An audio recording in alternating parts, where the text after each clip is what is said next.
Hello and welcome to this brand new edition of Global Lens on Newsline Live with me, Neha Khanna. As always, we have a packed show for you, but our big focus continues to be on the snowballing diplomatic row between India and Canada.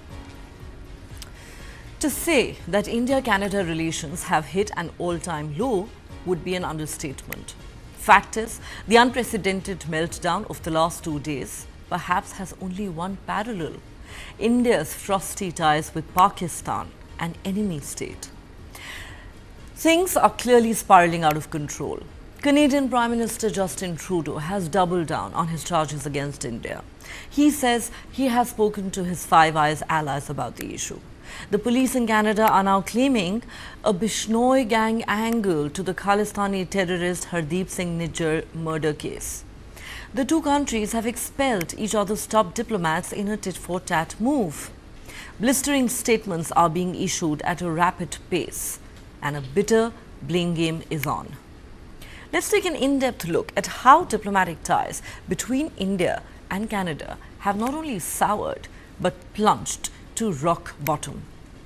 Canadian Prime Minister Justin Trudeau held a press conference on Monday, reiterating his accusations of India supporting criminal activity against Canadians and coercive behavior targeting South Asian Canadians.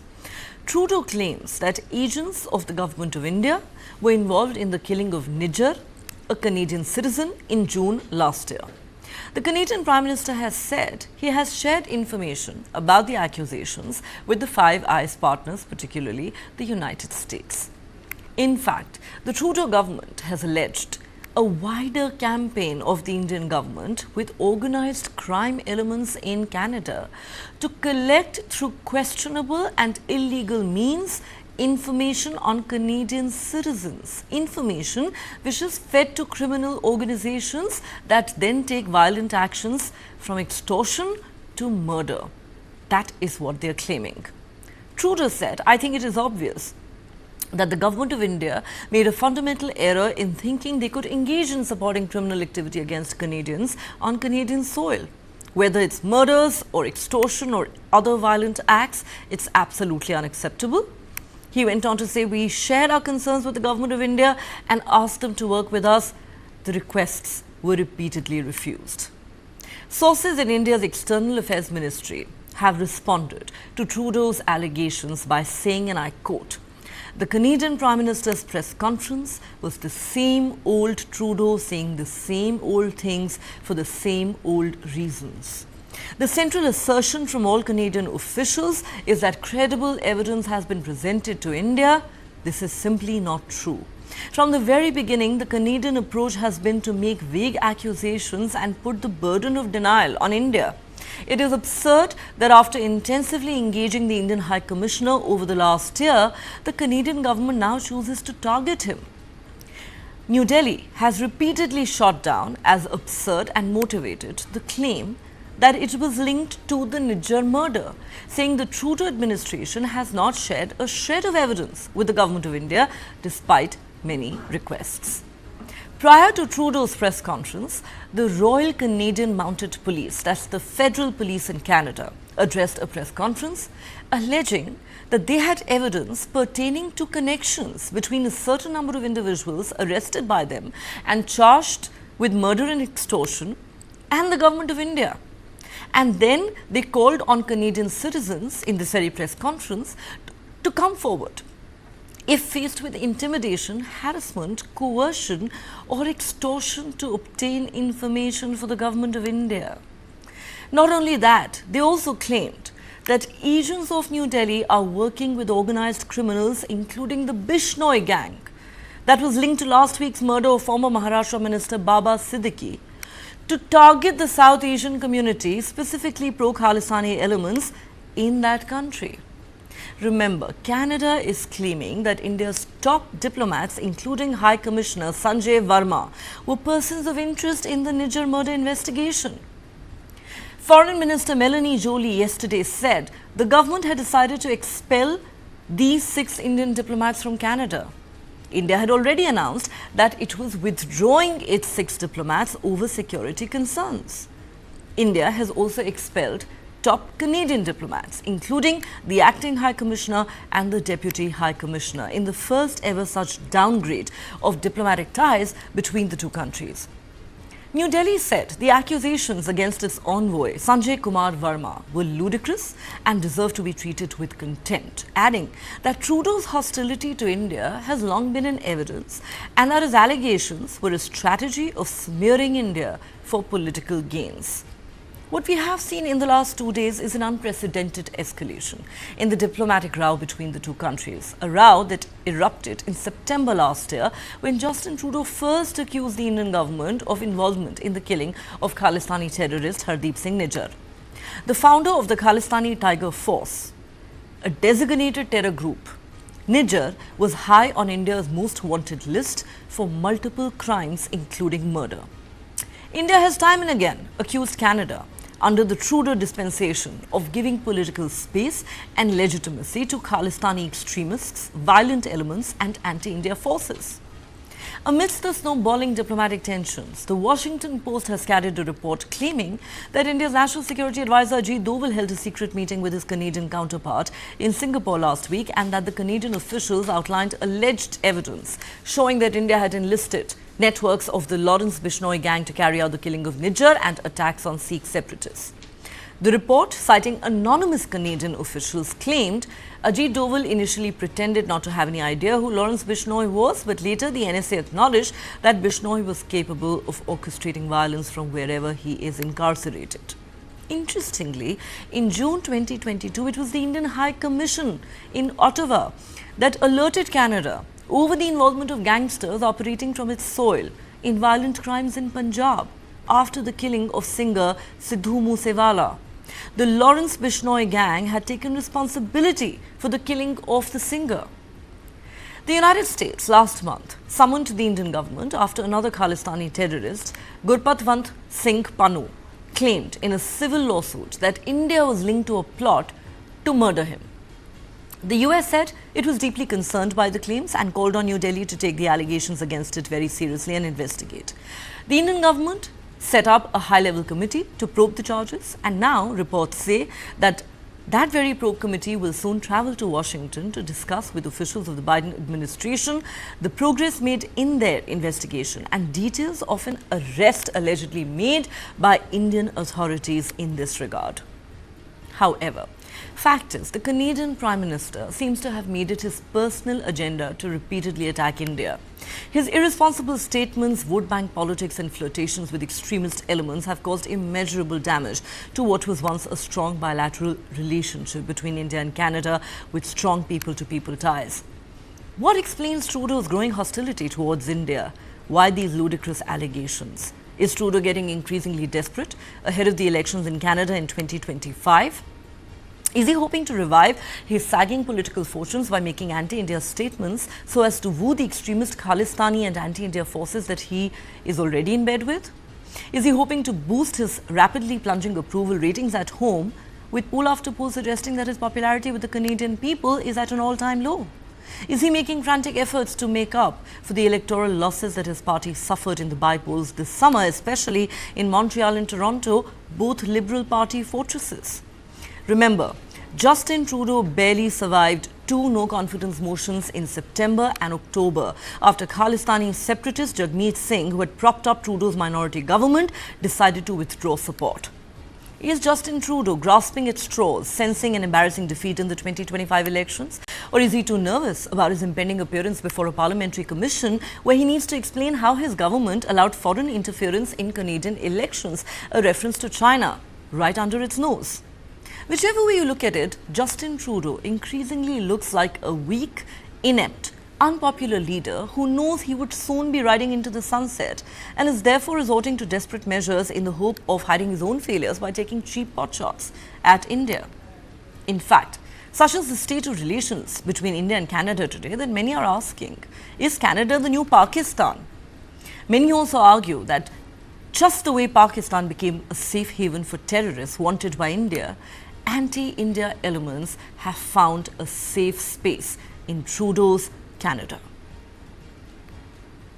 The evidence brought to light by the RCMP cannot be ignored. It leads to one conclusion. It is necessary to disrupt the criminal activities that continue to pose a threat to public safety in Canada. That is why we acted.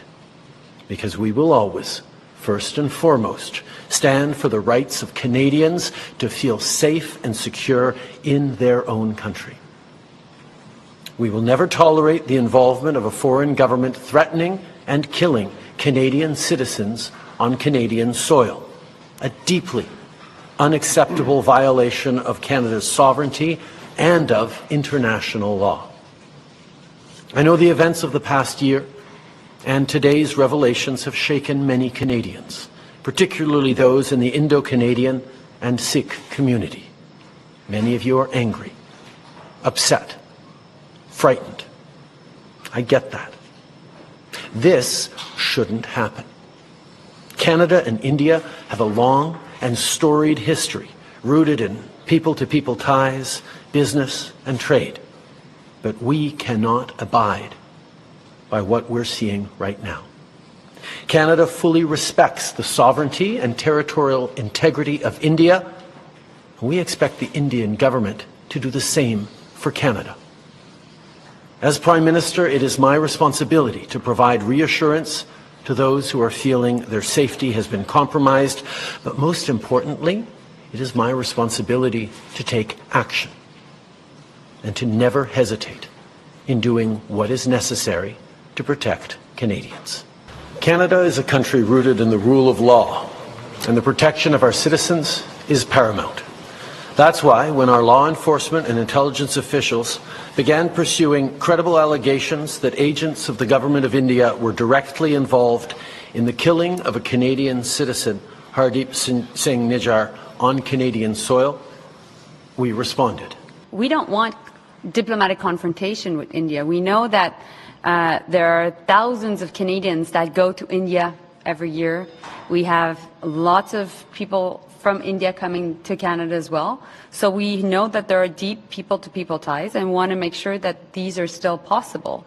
And so in that sense, we are asking India to cooperate in the investigation, period. And they have a way of doing it. They're doing it with the U.S. They can do it with us as well. On Tanda's question a bit earlier with the Five Eyes, I think what is really important to understand is that there's a difference between the U.S. investigation and ours, in the sense that, first and foremost, a Canadian died here in Canada. So there's an investigation happening about a murder case. That's the first difference. The second difference is it is sitting diplomats that were involved in violent incidents. And so that's really important to remember. And that's why we took the steps we took. And thirdly, the violence actually increased following the allegations a year ago. And so that's why it was important for the RCMP to take the steps that they took. Good morning, everyone. An extraordinary situation is compelling us to speak about what we have discovered in our multiple ongoing investigations into the involvement of agents of the Government of India in serious criminal activity in Canada. It's not our normal process to publicly disclose information about ongoing investigation in an effort to preserve their integrity. However, we feel it is necessary to do so at this time due to the significant threat to public safety in our country. Over the past few years, and more recently, law enforcement agencies in Canada, including the RCMP, have successfully investigated and charged a significant number of individuals for their direct involvement in homicides, extortions, and other criminal acts of violence. In addition, there has been well over a dozen credible and imminent threats to life which have led to the conduct of duty to warn by law enforcement with members of the South Asian community and specifically members of the pro-Khalistani movement. So the problems that the Indian diaspora is facing here in Canada, and I guess the country India writ large, is very indicative of the problems that a lot of Canadians feel like they're facing, where they're pro-Canada, you know, they're law-abiding citizens, they love the country, but they're being treated like they're criminals. On the other hand, you have criminals who hate the country, who are quite literally burning it down live on TV. All right. India-Canada ties have hit rock bottom. There is no doubt about it. But where exactly is Justin Trudeau going with his anti-India narrative?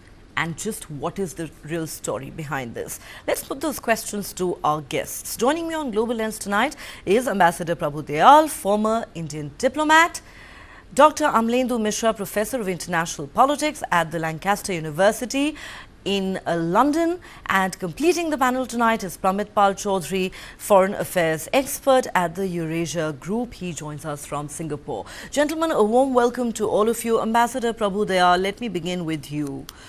Just what's going on with Justin Trudeau and the Canadian government? One day, they accuse the Indian government of being involved in the killing of Khalistani terrorist Hardeep Singh Nijjar. Another day, they come out and say that the Lawrence Bishnoi gang, which acts at the behest of the Indian government, is undertaking criminal activities on Canadian soil. Then they say that our top diplomats, including India's High Commissioner to Ottawa, is linked to the Nijjar murder investigation, a person of interest. And even after India has declared that we are withdrawing our diplomats, Canada goes ahead and says we are expelling them. India follows suit in a tit-for-tat move. What do you think is going on here, sir?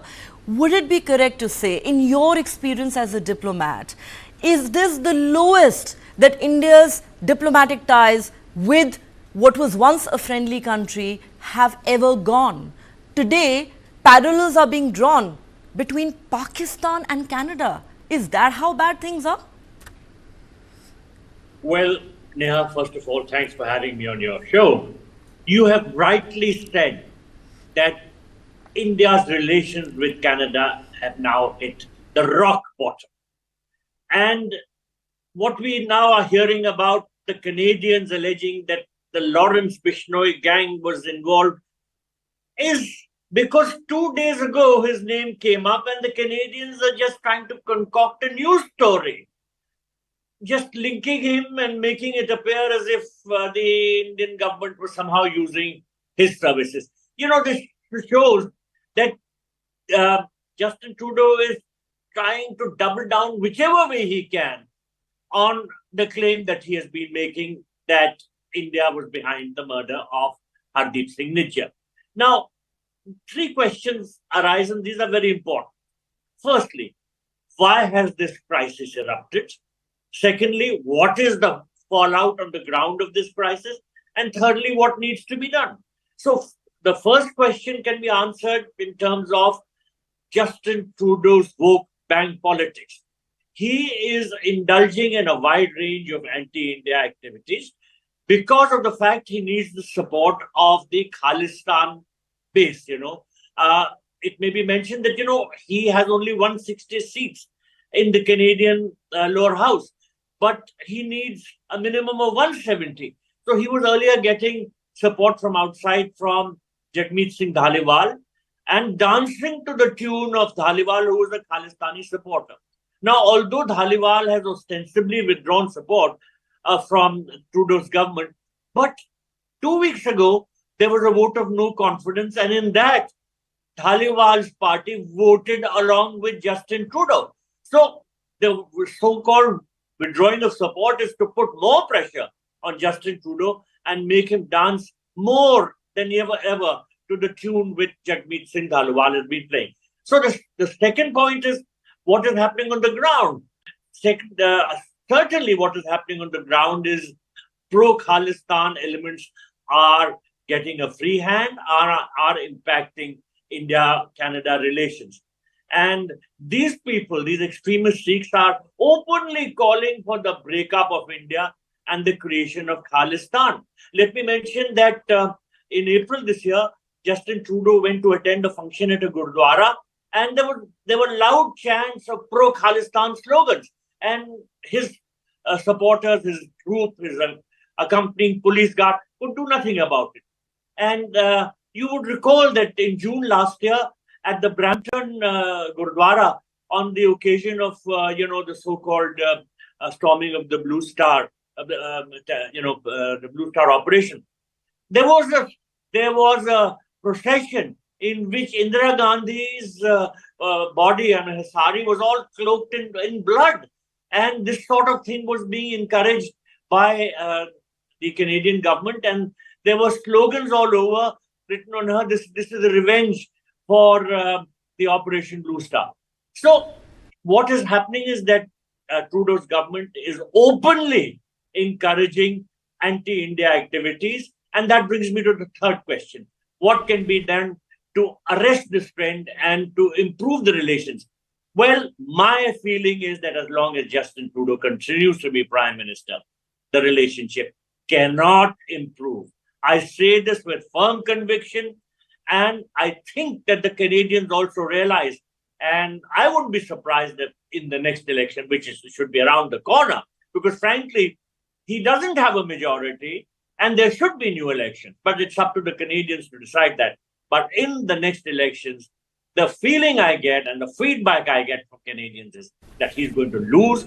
And only after that, there could be some possibility of improving the India-Canada relationship. Of course, once the relationship is damaged to this extent, even repairing it with a change of government is difficult. It will take a lot of time and work, but I think that is the thinking in the Indian government as well, that things have reached such a low that till the time Justin Trudeau remains in office, it will be virtually impossible to repair these fractured ties, and that perhaps India really now does need to wait for the next election in Canada and hope that what the polls are suggesting already comes true. Because going by his desperate moves, it would seem like Justin Trudeau can already sense a massive and an embarrassing defeat in the 2025 election. Is he therefore resorting to these measures to distract from his own failures?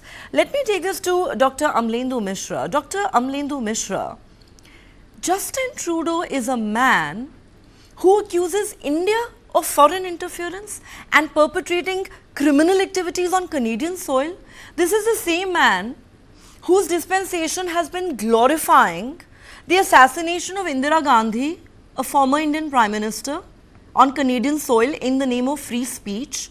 Every time a Khalistani separatist or terrorist issues a direct threat to an Indian diplomat, Justin Trudeau looks the other way, again in the name of freedom of speech.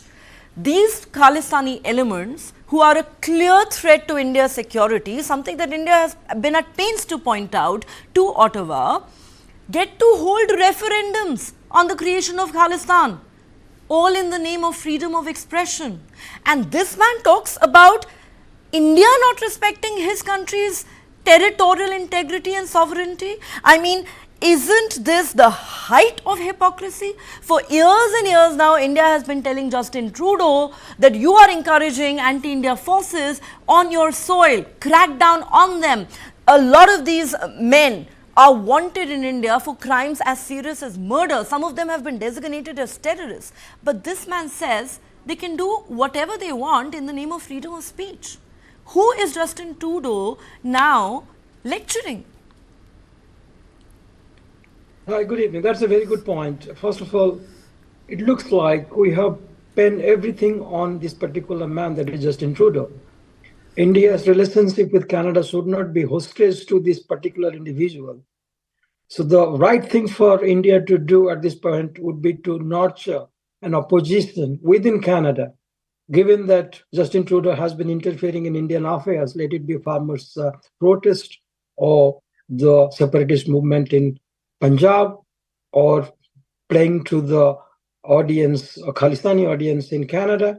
So the biggest mistake that the Indian diplomatic corps has done is not nurture a similar degree of counter narrative against Trudeau in Canada. If Indian government had done that, then the man wouldn't have had the wind that he has got at the moment. So India and Canada have got a long tie, going back to the 1970s, starting with the nuclear-free atomic energy exchange program, and we have got people-to-people contact that cannot be taken away. So what we have seen, this is a desperate man. Let's not make bones about it. He's a desperate man, and he's struggling for his survival of his political career, and he's pandering to the particular audience within his country. So what we need to do, therefore, is although it has been a knee-jerk reaction from both sides, I mean, it is not a fantastic thing when you see two democracies withdrawing their top diplomats and going for this tit for tat exchange.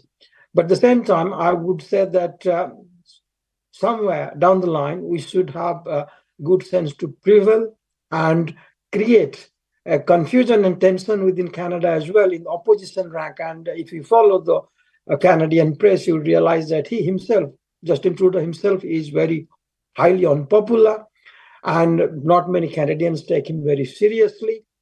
And we should also, from Indian perspective, they should give him less oxygen, so to speak. Perhaps it's You have a good thing point that there. Maybe give the man less oxygen. He seems to be grasping at straws here for his own political survival. But the trouble is that he happens to be the Prime Minister of that country. Therefore, who does India talk to? You can't talk directly to the people of Canada. At the end of the day, you have to talk to whoever heads the government. And it seems as if as long as Justin Trudeau is at the helm of affairs, nothing can improve between India and Canada. Let me take this to Pramitpal Chaudhary. Pramitpal Chaudhary, I think it would be pretty safe to say that Justin Trudeau has single-handedly caused irreparable, or at least seemingly irreparable damage to India-Canada ties. These are two democracies that till not too long ago had a perfectly healthy relationship with great people-to-people ties. And today, we have a situation where, as I said, parallels are being drawn between Canada and Pakistan. But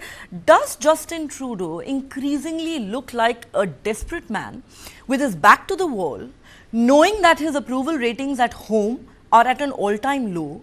He barely survived two no-confidence motions that were brought in against his government recently. His party could not even hold on to the seats of Montreal and Toronto, which are Liberal Party fortresses, when by-polls were held this summer. Could it be the case that he sees the writing on the wall as far as the 2025 elections are concerned and is desperately hoping that the people of Canada stop focusing on his disastrous record at home and have something else to talk about? A diversionary tactic? Where do you see him going with this? Well, I don't see this actually making much difference to his political fortunes when his approval rating is in the 20s.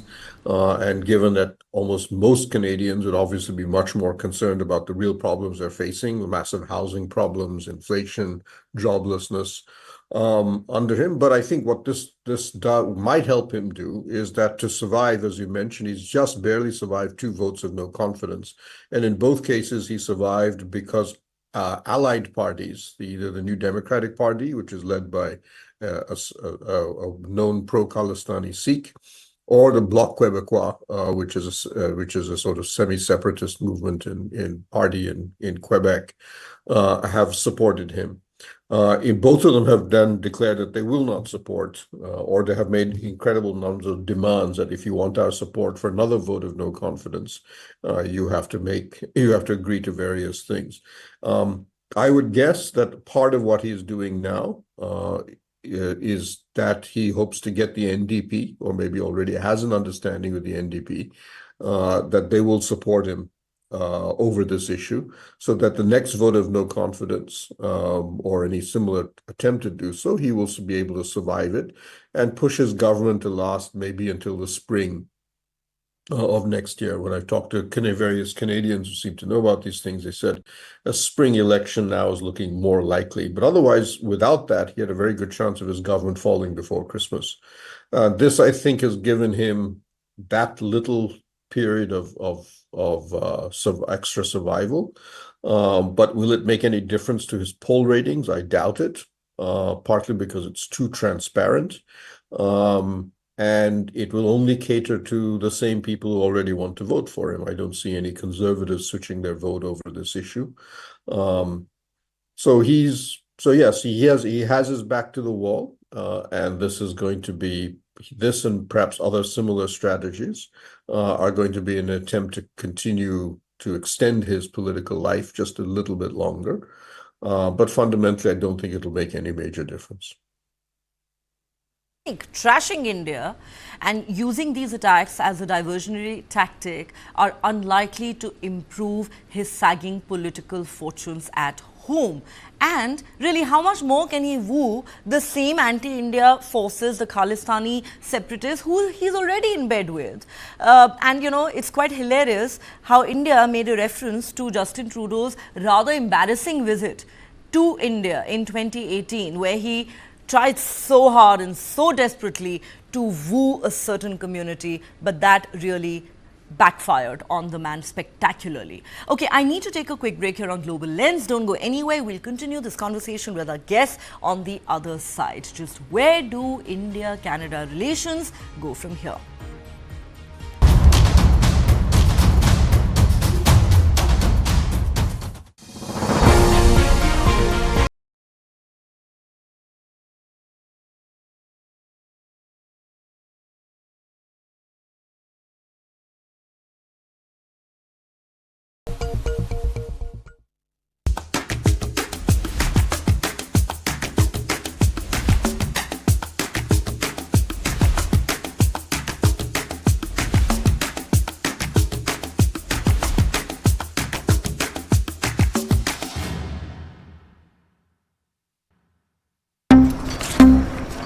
Hey, why are so many lights on?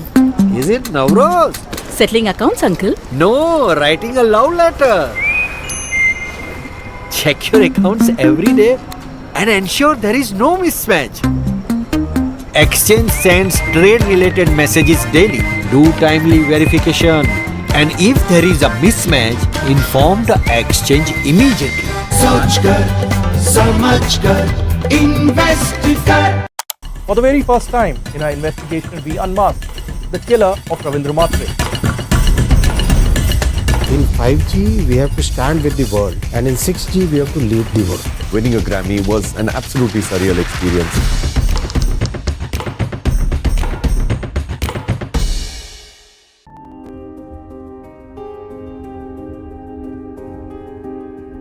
It's said that out of 7 diamonds across the world, 5 are cut and polished in India.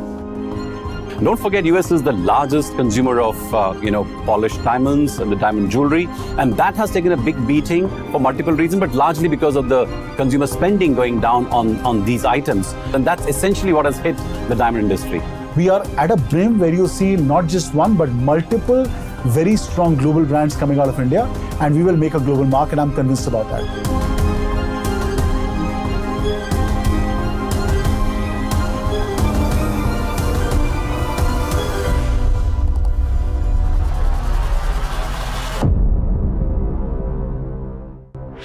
This and more. Streaming on News 9 Plus. News is now content. Subscribe and get free vouchers.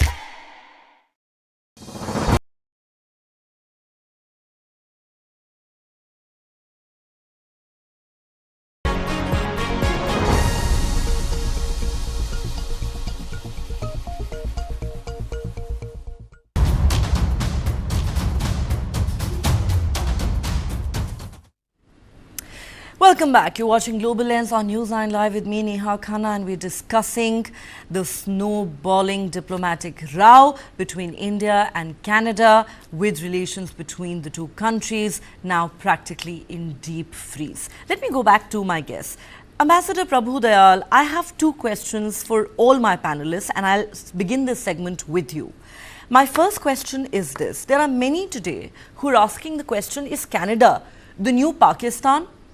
Given the state of relations between India and Canada today, and of course the frostiness that's existed between India and Pakistan for a long time now, and the fact that, analysts argue that the way Pakistan became a safe haven for terrorists wanted by India, anti-India elements have found a safe space in Trudeau's Canada as well.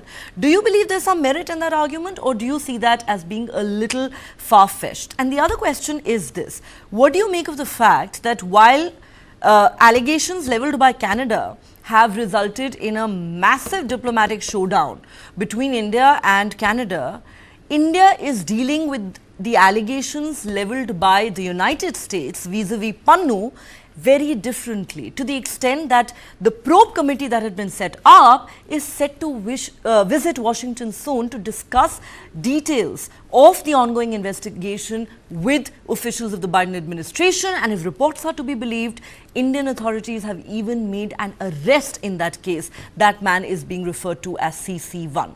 What are your thoughts on these two issues? Let me answer your second question first. You know, Trudeau's government has repeatedly made allegations that India was involved in the murder of Hardeep Singh Nijjar. We have repeatedly asked them for proof. We have asked them to give us evidence which makes them say that India was involved or Indian diplomats were involved. Now, on the other hand, in the United States, a case was filed in the courts, and I understand that the American side has shared some evidence or some sort of suspected involvement from the Indian side. So they have been forthcoming with whatever they had. So discussions are possible.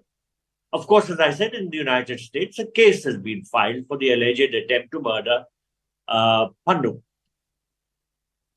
However, as I said, the Canadians have not been forthcoming, and despite our repeated requests to substantiate their allegations by giving us some proof, some evidence, they have not done. So the two cases fall in different categories. Now, as regards the comparison between Pakistan and Canada, let me tell you that our relationship with Pakistan has been saddled with a trust deficit. This is because of the fact that there is a huge difference between what the Pakistanis say, that they want a sort of a relationship with India, what sort of a relationship, and what they actually do on the ground. So that has created a trust deficit. They have encouraged terrorist activities against India, state-sponsored terrorism. Unfortunately, what is happening in the case of Canada is also that there is now a trust deficit, that Canada is harboring well-known terrorists on its soil, and these people are carrying out anti-India activities. So, just as Pakistan nurtured terrorists on its soil, Canada is also doing so. So the relationship is badly soured in both cases.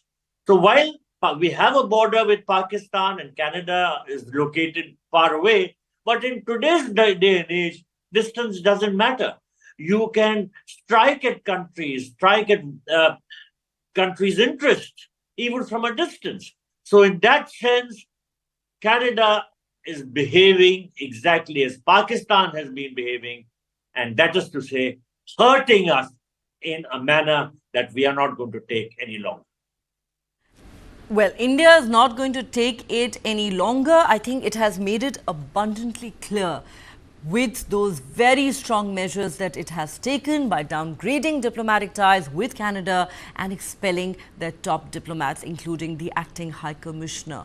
Let me take this to Dr. Mishra. Dr. Mishra, your thoughts on the comparisons that are now being drawn between Pakistan and Canada, with many saying is Canada the new Pakistan, and also what in your assessment explains India taking a very different stance towards the allegations that have been leveled by the United States in the Pannu case? Well, first of all, India is demonstrating that it is no longer a pushover, that it has got a certain stance at the international diplomatic level. It has a certain leverage and it treats certain powers in a specific manner. So we see the way India treats the United States or cooperates with the United States is substantially different from Canada. First of all, United States is not harboring terrorists, non-terrorists.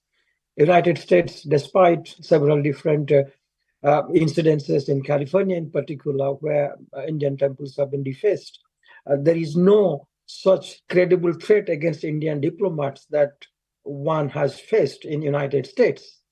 but that has been an ongoing one in Canada.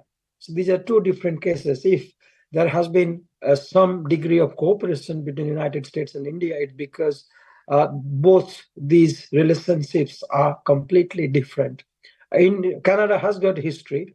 It has just not started with Trudeau. It has continued for quite a while now, and it has kind of snowballed, as you put it, at the moment. So I would see that India would not have the same degree of cooperation with Canada. It can brush it aside, behaving as you are an underling. Whatever you say, we are not going to take it seriously. First of all, there was a statement from the Royal Canadian Mounted Police that Indian agents, I mean, unless and until you come up with some credible evidences and say that who these Indian agents are, you can sort of link anyone with anyone. And if you say that there is a gang such as Lawrence Bisnoy doing things and they are the ones responsible. So these are conspiracy theories, far-fetched, and you simply cannot put the relationships online, the diplomatic relationship between two countries online on the basis of these kind of unsubstantiated arguments. And let's not forget, India has time and again mentioned it to their Canadian counterparts that provide us with credible evidences, and that hasn't been coming forward. So that's the, I mean, if you take that into account, India is in a kind of somewhat stronger position vis-a-vis Canada.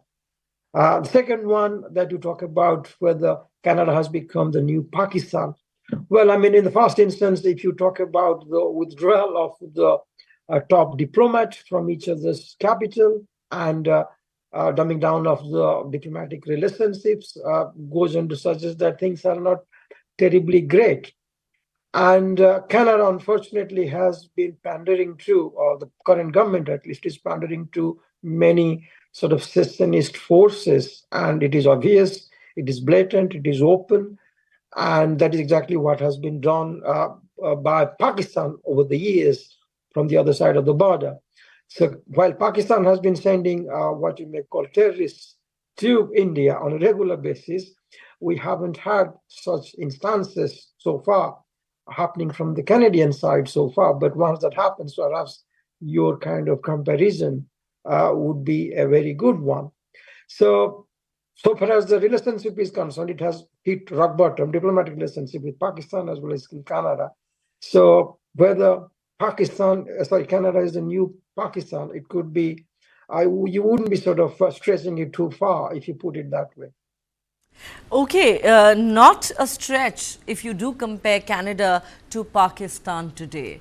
Well, fact of the matter is that, as I said earlier, Justin Trudeau seems to have single-handedly destroyed what was a healthy relationship between two democracies. Can these ties now be repaired only once Justin Trudeau is out of office? And is that what he senses? Is that what he fears in the upcoming 2025 Canadian election? Is that why he increasingly looks like a desperate man grasping at straws while making ridiculous allegations against India? All right, on that note, Ambassador Prabhu Dayal, Dr. Amlendu Mishra and Pramit Pal Chaudhary, thank you very much to all of you for joining me on Global Lens tonight. All right, let's now turn our attention to our neighbor, Pakistan, which is hosting the SCO summit. It is the first visit by an Indian minister in 9 years. So exactly what is the significance of this visit by Jaishankar to Pakistan? Let's elaborate on that. External Affairs Minister Dr. S. Jaishankar arrived in Pakistan's Islamabad today for the 23rd meeting of the Council of Heads of Government of the Shanghai Cooperation Organization, or the SCO. The two-day summit has drawn top leaders from member states and is taking place under stringent security measures. Key routes and businesses in both Islamabad and its neighbouring city Rawalpindi have been closed due to security concerns. The Pakistan Prime Minister's office uploaded a video on its social media page welcoming Dr. Jaishankar. As we said, this is the first time in 9 years that an Indian foreign minister has visited Pakistan, even as ties between the two neighbours remain frosty over the Kashmir issue and cross-border terrorism emanating from Pakistan. India maintains the foreign minister is there only to attend the SCO summit and there will be no bilateral talks with Pakistan whatsoever. The summit kicked off just a short while ago with a welcome dinner that's being hosted by the Pakistan Prime Minister Shehbaz Sharif. It is tomorrow, that's Wednesday, when official proceedings will begin. These will include remarks by Pakistan's Prime Minister, document signings and concluding statements. The leaders are scheduled to issue media statements and attend an official luncheon as well. Now, in August this year, Pakistan had invited Prime Minister Narendra Modi to the SCO summit. Jaishankar's visit to Pakistan assumes significance as it is seen as a major move on part of New Delhi. In his recent address at a public event, Jaishankar said, and I quote, "Like with any neighbor, India would certainly like to have good relations with Pakistan, but that cannot happen by overlooking cross-border terrorism and indulging in wishful thinking." Pakistan assumed the rotating chair of the SCO CHG for this year in October last year. The SCO was founded at a summit in Shanghai in 2001 by the presidents of Russia, China, the Kyrgyz Republic, Kazakhstan, Tajikistan and Uzbekistan. India and Pakistan became its permanent members in 2017. Meanwhile, Chinese Premier Li Kang is also in Islamabad to attend the SCO meeting as well as for a 4-day bilateral visit. Li's visit is the first by a Chinese premier to Pakistan in 11 years. Pakistan's Prime Minister Shehbaz Sharif received Li at the airport. During the visit, the Chinese premier is expected to engage in discussions with the Pakistani Prime Minister, President and other key political and military figures. He's also expected to inaugurate the CPEC-funded Gwadar International Airport in Baluchistan, a restive region bordering Afghanistan and Iran. Let's now turn our attention to a war that large parts of the world seem to be almost forgetting about, the war in Gaza. Heart-wrenching visuals have emerged from Gaza, sending shockwaves through the world and sparking absolute disgust, revulsion and outrage, well, at least on the social media. 4 Gazans were burnt alive when an Israeli airstrike targeted a hospital courtyard as flames swept through a packed tent for people displaced by the war.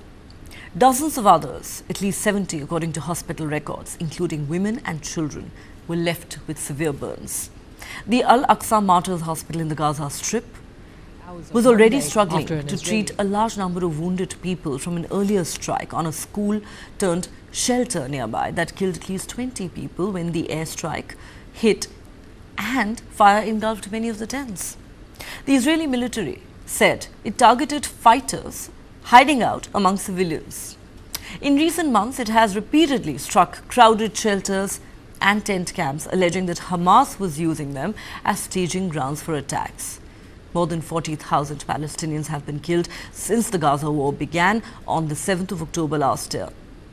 Many around the world have accused Israel of carrying out a genocide of the Palestinian people. The question is, just what will it take for the international community and world leaders to tell Israel in no uncertain terms that enough is enough?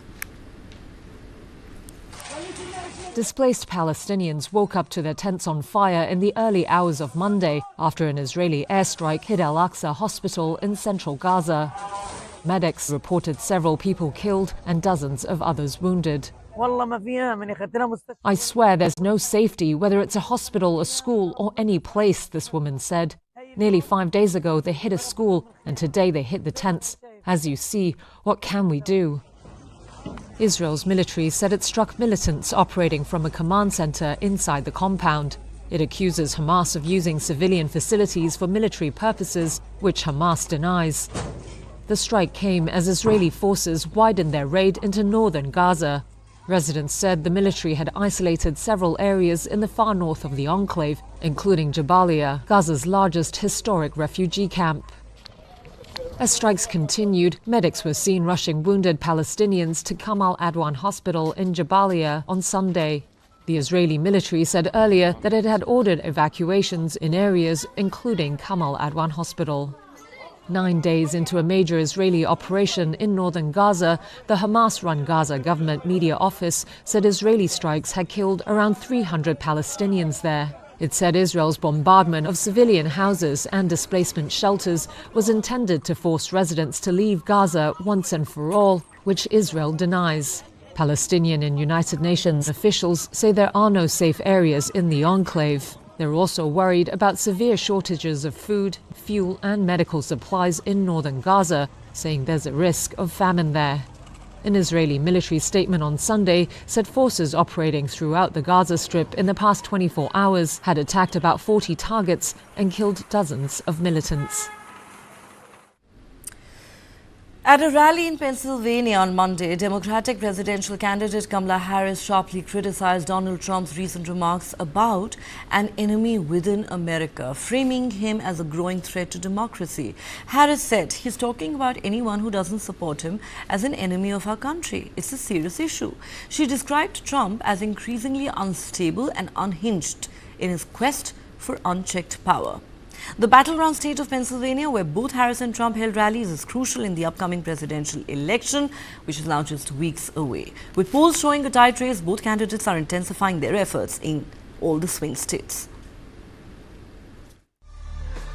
Democratic presidential candidate Kamala Harris honed in on Donald Trump's recent comments about a, quote, enemy within America at a Monday rally, in what appeared to be a fresh effort to portray him as a threat to democracy. He's talking about that he considers anyone who doesn't support him or who will not bend to his will an enemy of our country. It's a serious issue. Donald Trump is increasingly unstable and unhinged.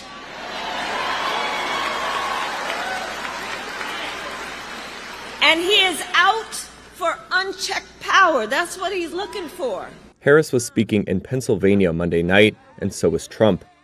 It's a battleground state that will be pivotal to the outcome of the election, now just weeks away. Their rallies may offer a shot in the arm for Harris and Trump, as polls show an incredibly tight race between the two candidates that is expected to come down to the results in 7 swing states. Trump, in recent rally speeches, has hinted about facing, quote, an enemy from within, more dangerous than a foreign adversary. And in an interview on Sunday with Fox News, when asked if he was expecting chaos on Election Day, Trump appeared to suggest the military could be deployed against citizens. We have some very bad people. We have some sick people, radical left lunatics. And I think they're and it should be very easily handled by, if necessary, by National Guard, or if really necessary, by the military, because they can't let that happen. In a rare move for her campaign, Harris played that clip at her Pennsylvania rally on Monday. The Trump campaign did not immediately return Reuters' request for comment. Harris also unveiled new policy proposals aimed at black men on Monday, including forgivable small business loans and access to a new legal recreational marijuana industry.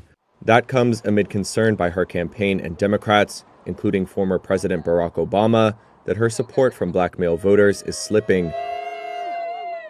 A September poll by the NAACP showed that over a quarter of young black men say they would support Trump in the election race. By comparison, President Joe Biden got about 80% of the black male vote in 2020. Harris may also work to shore up support with male voters more broadly by making an appearance on Joe Rogan's podcast. That's according to a Reuters report Monday night, citing 3 sources with knowledge of the matter.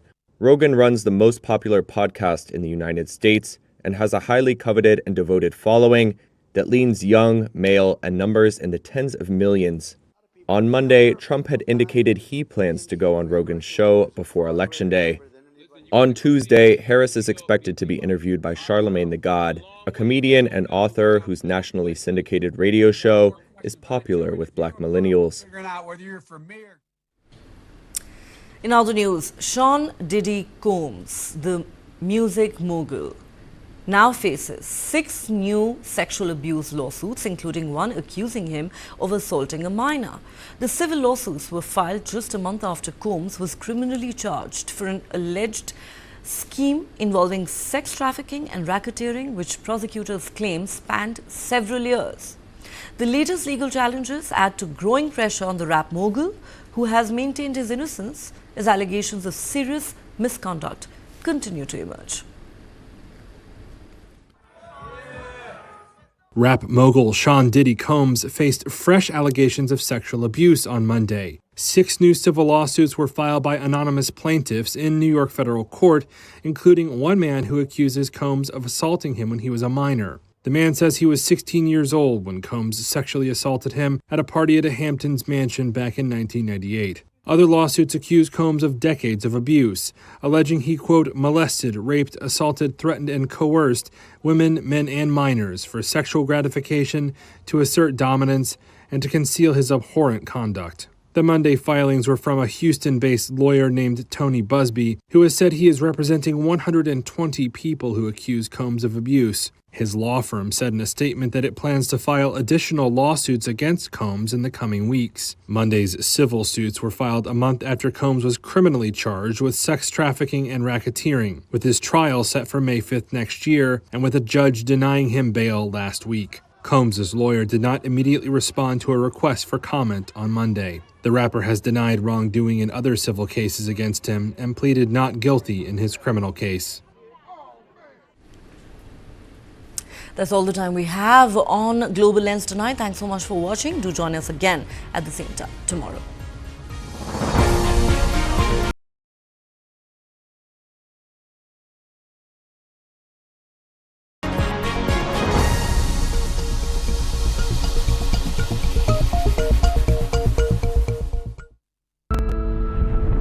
Who am I?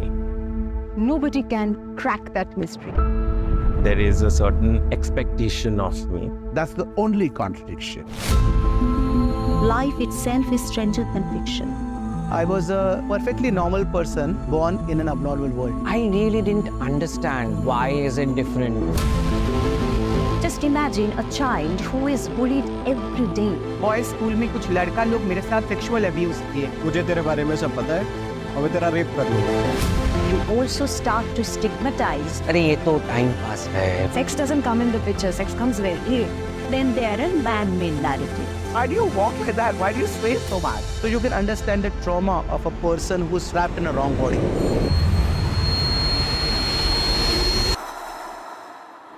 But nothing can bind life.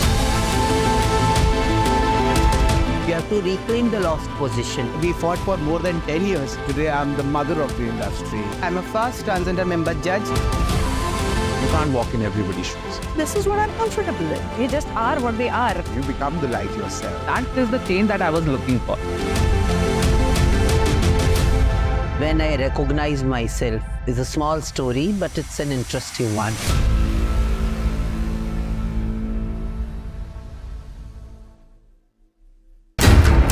How do you fulfill that promise? Because ultimately expectations have to be met. If you look at the political landscape, is it really changing for women? And what is the inability of the forces that dead bodies surface but not the living people?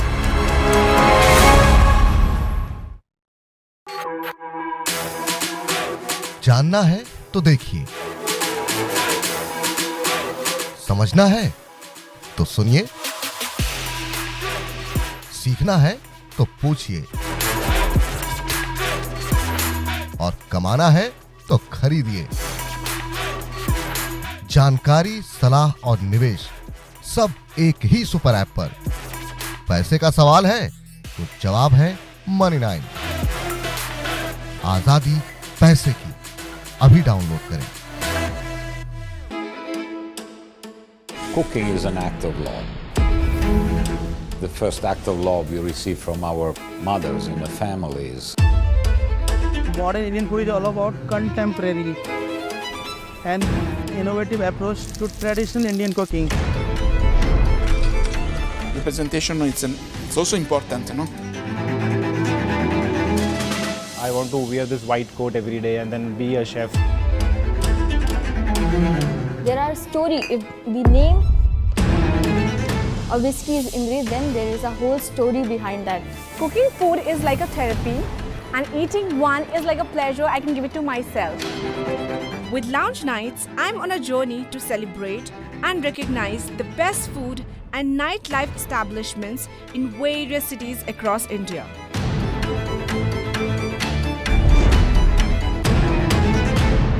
Radical presents Lounge Nights every Saturday and Sunday only on News 9 Live.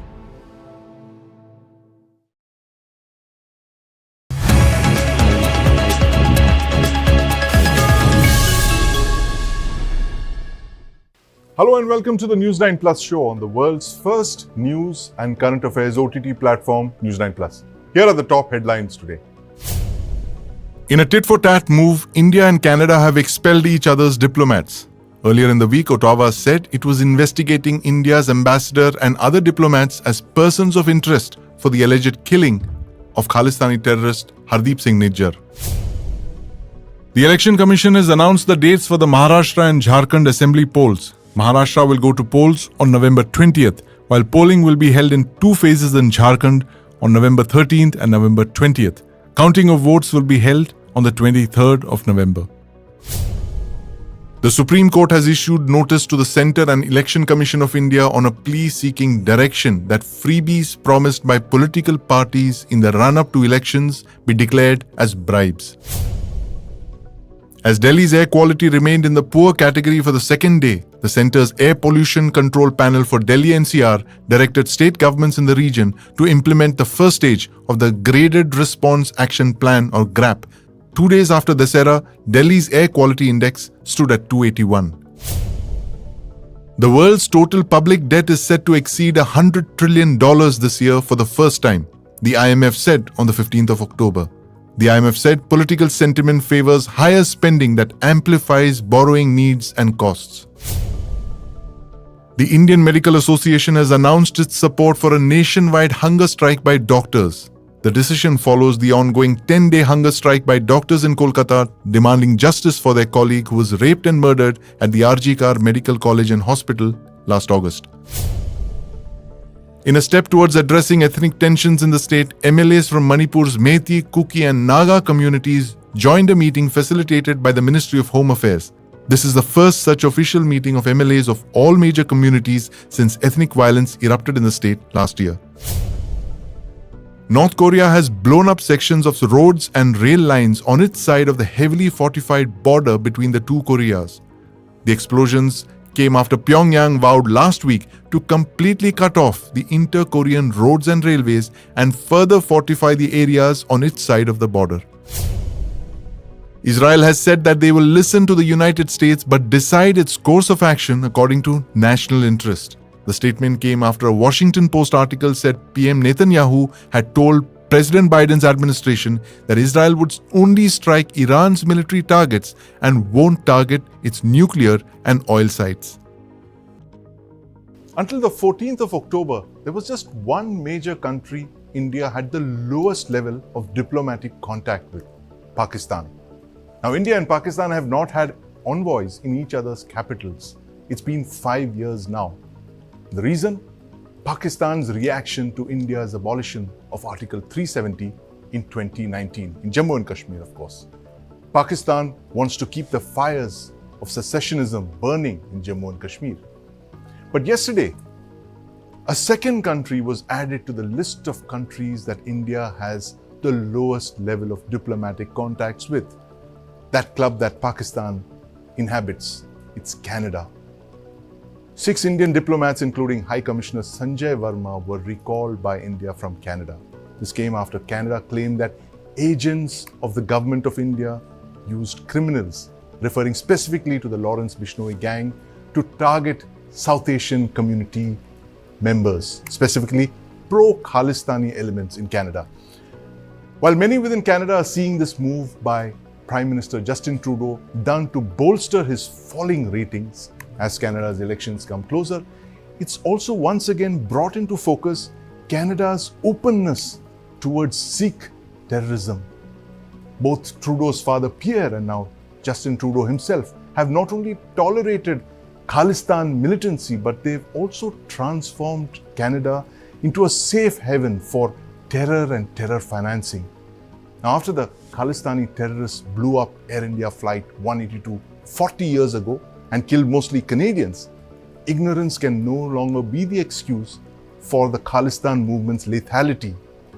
Now, India's Ministry of Home Affairs had designated Satvinder Singh, alias Goldie Blar, a terrorist under the Unlawful Activities Prevention Act.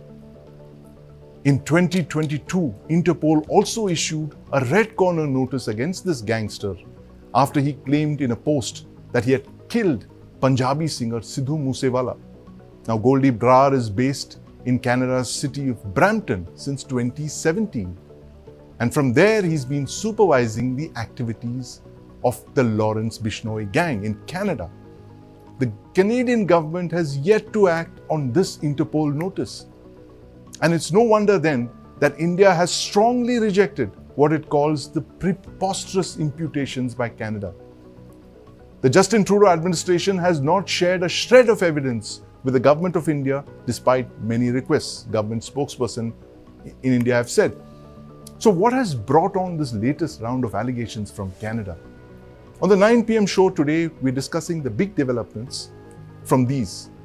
The timing of the spat, number one, it comes just days before India participates in two major summits, the SCO in Pakistan and the BRICS in Russia. Is this a warning of some kind from the West, or is it purely an India-Canada affair?